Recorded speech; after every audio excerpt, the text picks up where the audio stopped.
Good morning. Welcome to the Seattle Housing Authority's newest property, the Northgate Apartments. All right. At the Seattle Housing Authority, our mission is to create and sustain decent, safe, and affordable housing for people in Seattle with low incomes. We do that through 8,500 units that we own and manage, and about 11,000 Housing Choice vouchers that are sprinkled throughout the city. Coupled with our housing is a wide range of services to help the individuals that we serve improve their lives, from youth tutoring to employment programs to aging in place and many, many more. We're proud of our commitments to our communities and the 36,000 people that we serve, and know that Seattle is a better city because they are able to live here. We also know there are many more people who can't afford to live in Seattle and have the housing and services that they need. Finite resources limit our opportunities to address this growing need. That's why we're particularly excited that we were able to acquire this prime 8.5-acre property in a transit-oriented, high-opportunity neighborhood and preserve 211 units of affordable housing. I want to thank the staff at Pinnacle, which began providing on-site property management from the day we took ownership of the property on December 20th. They have been a huge help in making the transition seamless for the residents that live here. This property holds great promise to create many more housing units and create a more dense, diverse, and connected mixed-use community on this site for the people across the income spectrum, from individuals to large families. We are calling this future community Northgate Commons. And it's not our vision alone. SHA cannot undertake a new master plan for the Northgate Commons without the engagement and partnership of many, many stakeholders. We are very fortunate that our city and our mayor share a deep commitment to affordable housing and understand the opportunity this site presents for our city and our community. Mayor Durkan wants the city to be a lead partner in the Northgate Commons, and quite honestly, it couldn't happen without that support. I want to thank Mayor Durkan for her visionary leadership and her tenacity when it comes to getting things done. Please join me in welcoming the mayor here this morning.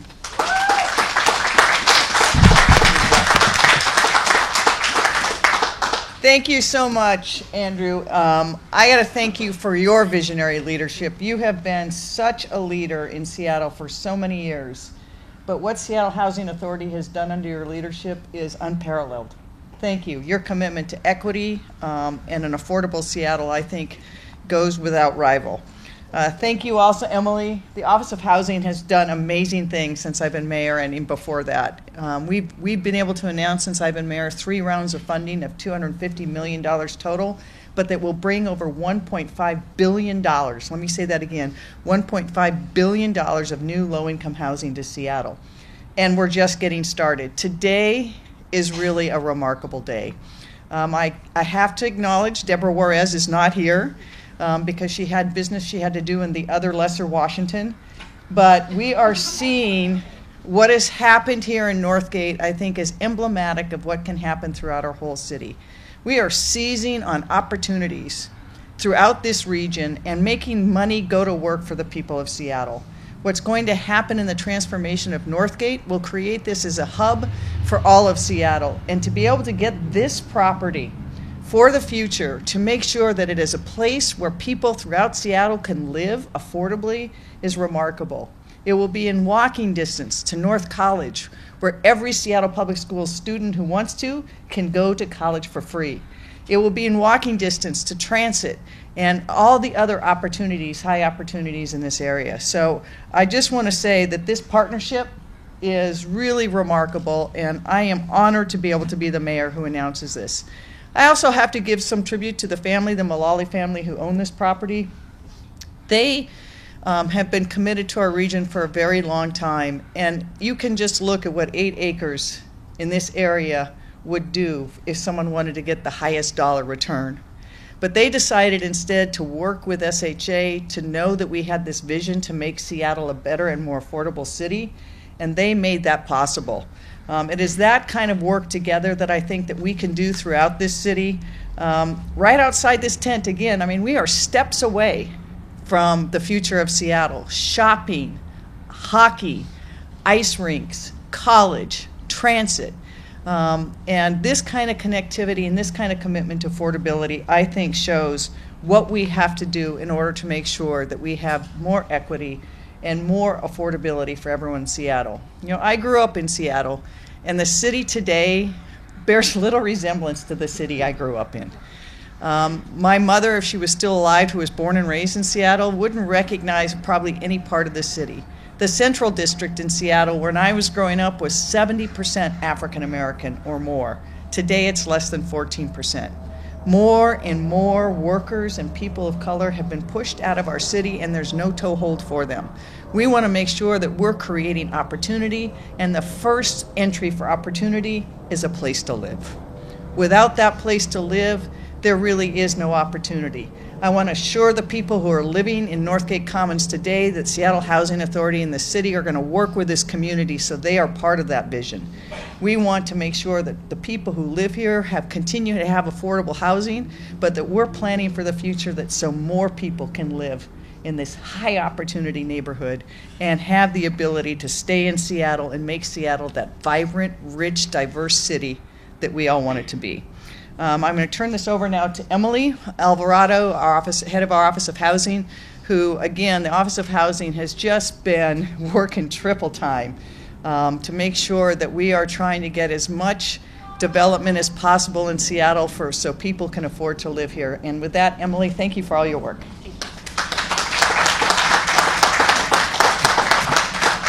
Thank you, Mayor Durkin. I think my favorite conversations with the mayor are about how we must and we will create mixed income communities of opportunity across the city. So this is a strong example of that. I'm really excited to be here today to launch this partnership with the Seattle Housing Authority.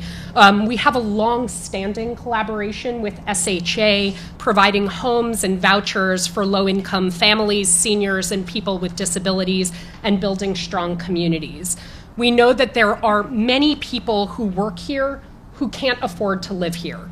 We know that there are many longtime Seattle residents who have been priced out and displaced to other parts of the region. We need more affordable homes for low and moderate income people, and that's why the mayor made record investments of $110 million in affordable housing last year.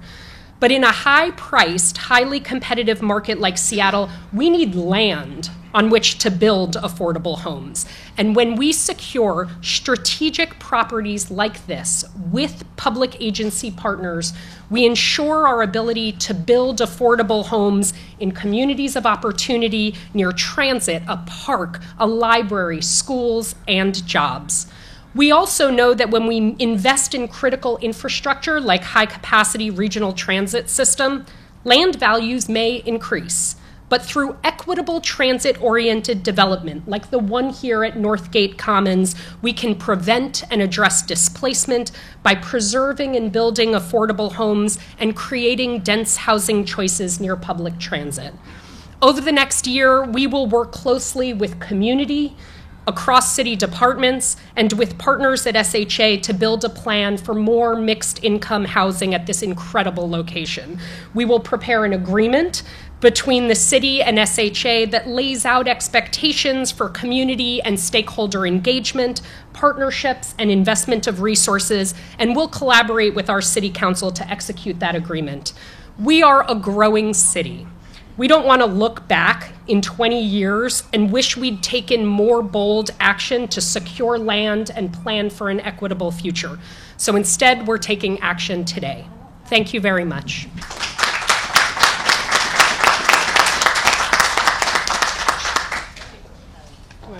Yep. And with that, if there's any questions that people have, I just want to emphasize again, I mean, you think about it, 8 acres right here.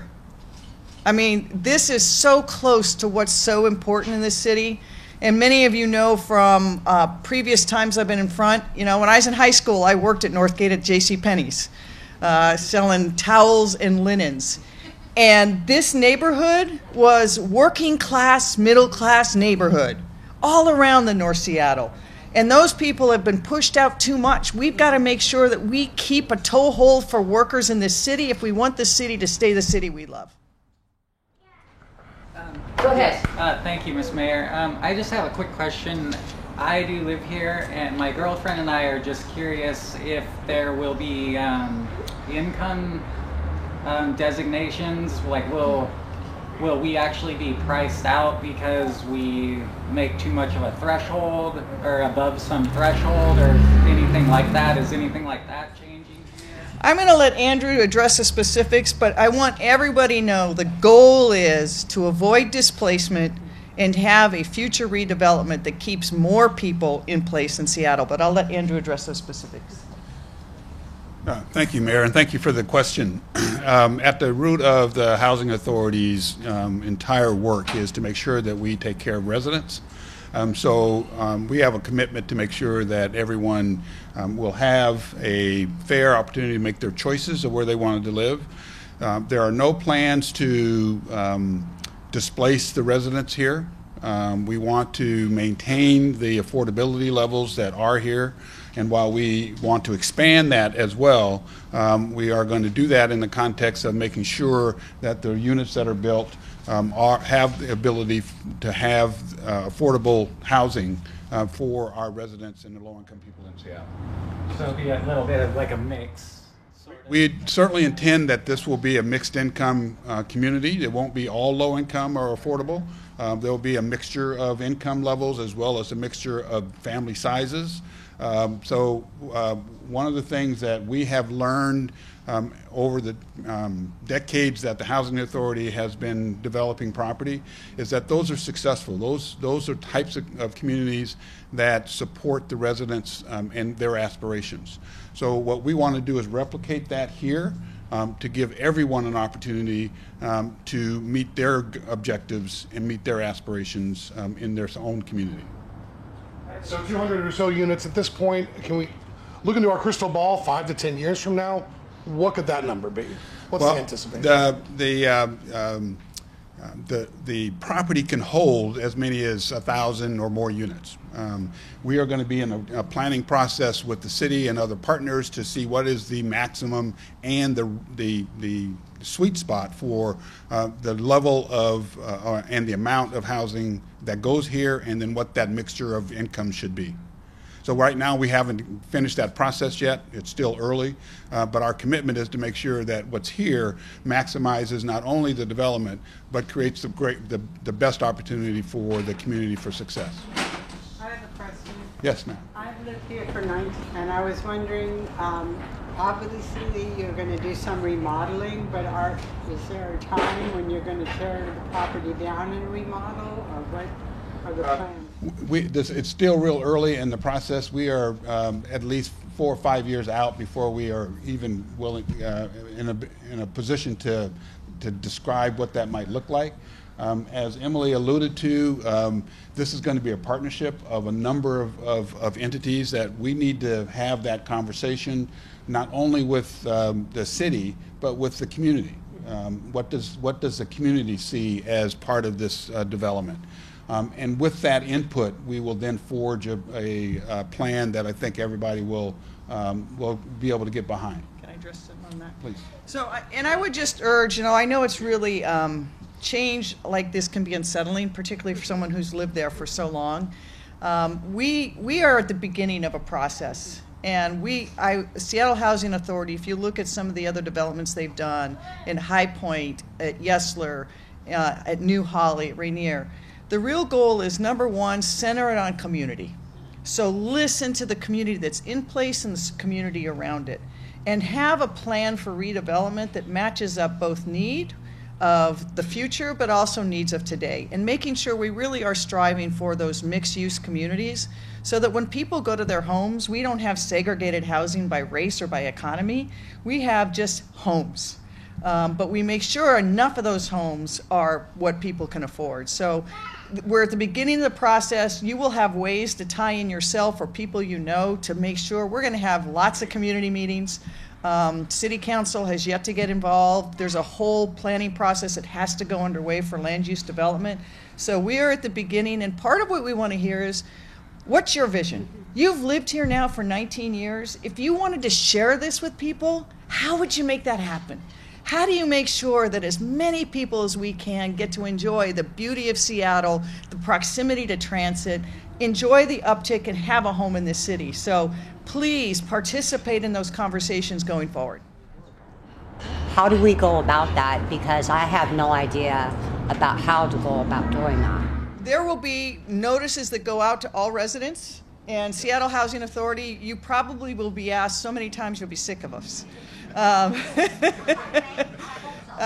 we really want to make this, if you look at what we've done in other places and then you see what has come, I tell you, when I go to the ribbon cuttings at some of these places at Yesler, as we go almost block by block, the happiness in the families and the kids in the community to see that they were listened to and that there's a place for him is what makes it worthwhile. Because this is the community. Sorry, I didn't mean to cut you off. You go right ahead. You going to help get them a break on height limits so they can maximize the use of the property? We're going to be looking at a whole range of things to make sure that this redevelopment meets a lot of needs. You know, a growing need is to make sure that when people live, we retain green spaces and trees.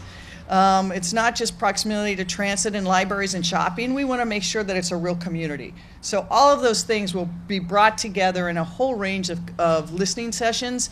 Everyone knows my bias is to have as much density as we can and still make it livable. So I think we'll be having a range of discussions on that. Absolutely. Thank you, everyone, for being here. Thank you for the residents for joining us. And we know that in some ways it's exciting but also scary. Know that we're in this with you. Thank you very much.